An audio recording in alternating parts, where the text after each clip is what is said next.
Hello friends, welcome to the construction Gyan. आज का जो हमारा टॉपिक होने वाला है वो होने वाला है कॉलम में कितना मटेरियल यूज़ होता है। एक जब आप एक कॉलम बनाते हो तो उसमें जो मटेरियल यूज़ होता है उसमें कितना मटेरियल यूज़ होता है उसको हम कैसे कैलकुलेट करते हैं। कितना सैंड लगता है, कितना सीमेंट लगता है, कितना एग्रीगेट लगता है। तो चलिए हम देखते हैं कि उसको कैलकुलेट कैसे करते हैं। Thumb rule of estimation calculation of material in building construction. तो इसको कैलकुलेट करने का थंब रूल होता है जो हम as per as IS code use करते हैं। तो सबसे पहले हम क्वांटिटी ऑफ सैंड का फार्मूला देखते हैं। तो क्वांटिटी ऑफ सैंड जो फार्मूला होता है, sand ratio divided by cement plus sand plus aggregate ratio into 1.57। ये जो cement plus sand plus aggregate है, ये ग्रेड ऑफ कंक्रीट है।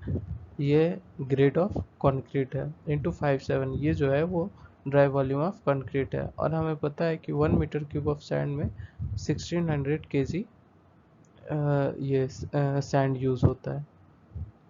उसी तरीके से क्वांटिटी ऑफ एग्रीगेट भी निकालते हैं और उसका भी फॉर्मूला सेम होता है। Aggregate ratio divided by cement plus sand plus aggregate ratio into 1.57।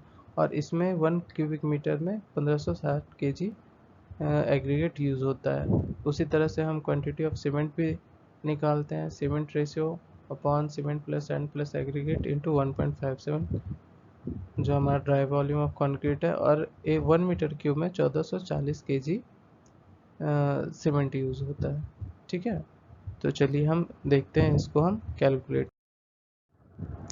तो यहाँ पे हमने क्या किया है, let's assume the column size.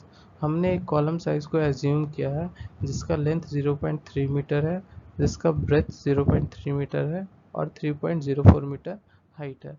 तो सबसे पहले हम क्या करेंगे, सबसे पहले हम इसका ड्राई वॉल्यूम ऑफ कंक्रीट निकालेंगे। इस कॉलम में जो कंक्रीट हमने पोर किया है उसका वॉल्यूम क्या होता है।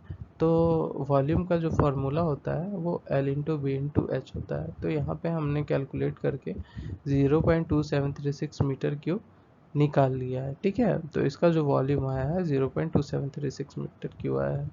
ठीक है, अब हम क्वांटिटी ऑफ सैंड निकालते हैं।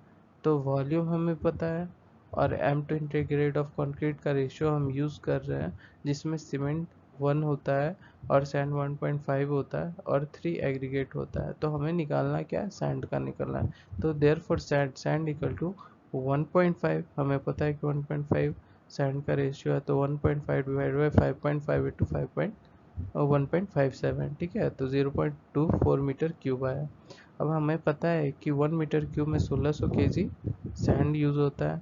तो हम इसको मल्टीप्लाई किए तो 672 kg हमारा आ गया। ठीक है, कि इतने में 672 kg लगेगा। अब हमें टोटल वॉल्यूम का निकालना है कि इसमें मतलब कॉलम में कितना लगेगा। तो हमें पता है कि जो वॉल्यूम है 0.2736 है। तो 672 इंटू 0.2736 हमने किया तो 183.85 kg आया। तो हमारा जो सैंड का वैल्यू इस कॉलम में आया वो 184 आया। इसको हम 184 ले लेते हैं। ठीक है, वैसे ही एग्रीगेट का भी हमें पता है कॉलम का साइज़ क्या है, length 0.3 metre, breadth 0.3 metre, height, volume of concrete हमें पता है कि 0.2736 मीटर क्यूब है। तो और वॉल्यूम जब हमें पता है, M20 ग्रेड ऑफ रेशियो हमने यूज़ किया है। अब इसमें हमें क्या देखना है कि एग्रीगेट का रेशियो क्या है। तो हमें पता है कि 3 एग्रीगेट का रेशियो है। ठीक है, तो 3 डिवाइडेड बाई 5.5 करेंगे इंटू 1.57 करेंगे तो 0.856 मीटर क्यूब हमारा आ रहा है।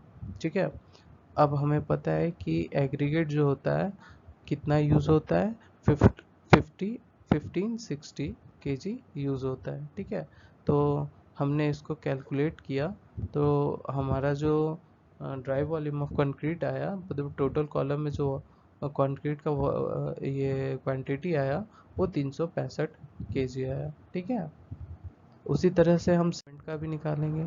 तो हमें सीमेंट का भी लेंथ मतलब कॉलम का साइज़ पता है, लेंथ 0.3 मीटर है, ब्रेथ 0.3 मीटर है, हाइट 3.04 मीटर है, वॉल्यूम हमको पता है 0.2736 मीटर क्यूब है। और हम जानते हैं M20 grade of concrete ratio हम इसमें यूज़ कर रहे हैं, तो उसमें जो सीमेंट का रेशियो है वो 1 है, तो 1 डिवाइडेड बाई 5.5 इंटू 1.57 जब हम करेंगे तो 0.285 मीटर क्यूब आ जाएगा। हमें पता है कि 1 मीटर क्यूब में 1440 kg सीमेंट यूज़ होता है, तो हम इसको जब मल्टीप्लाई करेंगे तो हमारा 4109.76 आएगा। ठीक है, अब हम टोटल वॉल्यूम के साथ इसको मल्टीप्लाई करेंगे तो हमारा 113 kg होएगा। अब हमें पता है कि हमारे कॉलम में 113 kg सीमेंट यूज़ हो रहा है, तो हमें पता है कि 50 kg का 1 बैग होता है। ठीक है, कितना होता है? 50 kg का 1 बैग होता है। तो 2.5 बैग हमारा कॉलम में सीमेंट यूज़ होगा। इसी तरह से हम स्लैब का भी कैलकुलेशन कर सकते हैं, इसी तरह से हम बीम का भी कैलकुलेशन कर सकते हैं, इसी तरीके से हम फुटिंग का भी कैलकुलेशन कर सकते हैं। तो बेसिकली जहाँ जहाँ आरसीसी कास्टिंग होता है, तो जहाँ जहाँ कंक्रीट यूज़ होता है उसको हम इसी तरीके से कैलकुलेट करते हैं कि उसमें सीमेंट कितना लगेगा, सैंड कितना लगेगा और एग्रीगेट कितना लगेगा। तो ये बेसिक चीज़ थी कि हम एस्टिमेट कैसे करते हैं, कैसे हम पता करते हैं कि क्या क्वांटिटी हमारे ये स्ट्रक्चर पे लगने वाला है, और उसी के अकॉर्डिंग हम एस्टिमेशन करते हैं और हम ये देखते हैं कि हमारा खर्च कितना आएगा। तो thank you for the watching. ऐसे ही हम वीडियो बनाते रहेंगे, और आप कंस्ट्रक्शन ज्ञान पे अपना ज्ञान बढ़ाते रहें और लाइक एंड सब्सक्राइब करें। Thank you.